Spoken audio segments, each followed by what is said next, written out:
Сәлем достар, керемет медиа ұсынады. Видеоны бастамас бұрын менің арнама жазылып кетіңіз. Сіздер үшін 1 секундтық іс, ал мен үшін үлкен қолдау. Тао Хуабей 1947 жылы қаңтарда Гуачжоу провинциясының Мэйтан округіндегі кедей ауылында дүниеге келген. Ол отбасындағы 8-ші қыз болғандықтан оқуға да жазуға да үйреткен жоқ.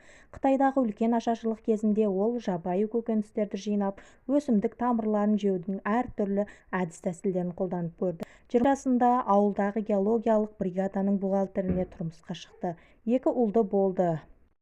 Көп ұзамай күйеуі ауырып қайтыс болды. Ол көшедегі дүңгіршекте күріш сүзбесі мен көкөністерді сата бастады. 1989 жылы Тао Гуйдандағы мейрамханасын ашты. Онда ол соя бұрыштарының ыстық соусы бар қарапайым кеспе сатты. Ол кедей студенттердің бәйбішесі атанды, өйткені ол оларға әрдайым жеңілдіктер мен қосымша тамақтар берді.